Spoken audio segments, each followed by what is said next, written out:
Bonjour chers frères et sœurs en Christ, que la grâce, la paix, la miséricorde de notre Seigneur Jésus-Christ vous soit abondamment multipliée. Shalom et bienvenue dans cette nouvelle vidéo de 7 minutes de pain quotidien du 5 janvier 2026. Nous poursuivons notre lecture dans le livre de Actes des Apôtres, chapitre 10, et nous allons lire aujourd'hui le verset 16. Nous avons vu dans les vidéos précédentes que Pierre l'apôtre, pendant qu'il est dans une extase, alors qu'il était monté sur le toit de la maison de Simon chez lequel il logeait pour prier dans un temps de jeûne, a été ravi en extase et il a vu une voix, bien entendu plutôt une voix il a d'abord vu cette nappe là qui descendait du ciel et qui s'abaissait vers la terre avec les attachés aux quatre coins avec des animaux de la terre, les quadrupèdes, les reptiles. Et la voix s'est fait entendre, lui demandant de tuer et de manger.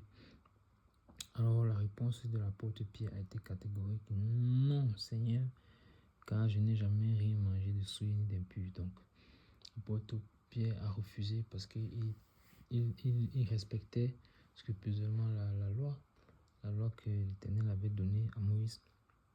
Et il savait qu'il y a les animaux qui sont impurs et qui ne doivent point être consommés. Et ce que nous avons vu dans la vidéo précédente, c'est que cette voix-là qu'il avait entendue s'est fait entendre encore pour la deuxième fois, disant que ce que Dieu a déclaré, puis lui, il ne devait pas regarder cela comme souillé. On a bien donc pu comprendre que le Seigneur est en train de vouloir lui montrer quelque chose de particulier, mais à cet instant, il ne comprend pas encore. Mais du moins, ce qu'on pouvait retenir, c'est qu'il est quand même ferme sur ses positions, il est ferme dans les convictions, dans ce qu'il sait de la parole, ce que le Seigneur lui a montré. Il ne flanche pas là-dessus, il demeure ferme là-dessus.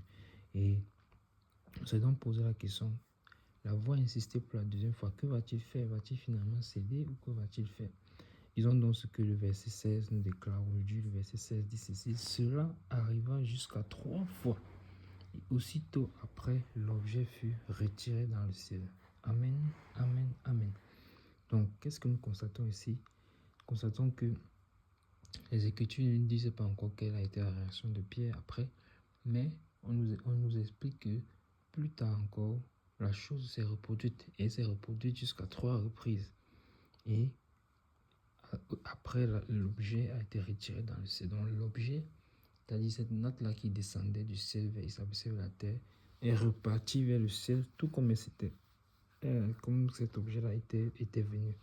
Donc, qu'est-ce que nous pouvons déjà comprendre ici? C'est que, effectivement, la chose vient de l'Éternel, du Seigneur, parce que lui, il l'avait reconnu, disant: Seigneur, je n'ai jamais rien. Non, il a dit: non, Seigneur, je n'ai jamais rien mangé de souillé, jamais rien mangé de souillé ni d'impur. Donc, il reconnaissait que ça venait du Seigneur, mais il ne comprenait pas comment quelque chose vient du Seigneur. Ça me demande d'aller à l'encontre de la parole de Dieu, à l'encontre de ce que la loi de Moïse prescrit. Je ne comprends pas. Et donc parfois, c'est pour ça qu'il nous faut la sensibilité à l'esprit. Parce que parfois, l'Esprit de Dieu ne va jamais nous conduire à pécher contre Dieu, mais en ce qui concerne la révélation, il faut toujours être sensible à l'esprit, parce que parfois, ce qu'on pensait connaître, ce qu'on a peut-être cru depuis des années, on peut penser qu'on était dans la vérité, mais qu'on comprenait correctement. Mais le Saint-Esprit nous ravise et nous amène à comprendre qu'en effet, on ne comprenait pas comme il fallait comprendre. Et il faut toujours avoir cette humilité de cœur et cette disposition-là de toujours d'être enseigné, en fait, d'être enseigné.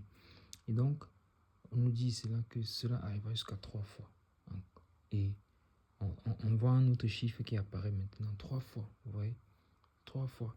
Donc, comme on l'avait déjà dit, il faut toujours, chaque fois que les chiffres avancent les Écritures, faire les recherches, de savoir à quoi est-ce que ça correspond. On avait vu que la natte même qui descendait était attachée par les 4 côtés. On avait déjà compris, on avait vu ce que ça représentait les 4 côtés, c'est-à-dire tous les peuples de la terre, les 4 points cardinaux, ainsi de suite. Donc, les animaux qui étaient là représentaient en réalité les non-croyants, puisque étant non-juifs, on était considérés comme un peuple impur, comme des barbares.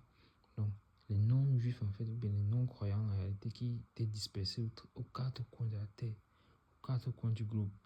Et là, maintenant, on nous dit que la chose est arrivée jusqu'à 3 fois. Donc, l'enseignement qu'on tire ici, c'est que la chose est arrêtée devant l'Éternel. Pourquoi? Parce que cela s'est reproduit jusqu'à 3 reprises. Et la parole de Dieu déclare que tout à fait se règle sur la déposition de 2 ou de 3 témoins. Parce qu'une fois que 3 témoins ont été saisis, 3 témoins disent la même chose, alors on peut attester que la chose est véridique. Et souvenez-vous que lorsque le pharaon a eu son songe, il a eu son songe où il a vu à 2 reprises, mais au moins la même scène se produit, c'est-à-dire ces vaches maigres qui avalaient ces vaches grasses et ces épis secs qui avalaient les épis gras. En fait, à chaque fois, c'était la même image. Et qu'est-ce que Joseph lui a dit dans l'explication? Que la chose est arrêtée devant l'Éternel. C'est pour ça qu'il a fait le songe, le même songe qui parle la même chose à 2 reprises. À 2 reprises, vous voyez. Donc, ici encore, on voit dans la répétition, lorsque le Seigneur répète quelque chose, c'est pour attester que la chose est vraie.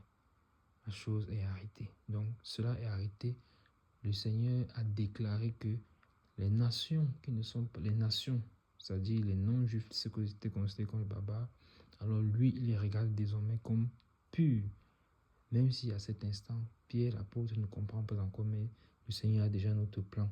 Et pourquoi il les déclare purs? Parce que souvenez-nous, tout ceci est parti de Corneille. Il fait partie justement des nations. C'est un non-juif, mais qui est pur, mais qui craint Dieu, mais qui fait beaucoup de monde, mais qui prie Dieu continuellement, mais qui a conduit toute sa maison à craindre Dieu.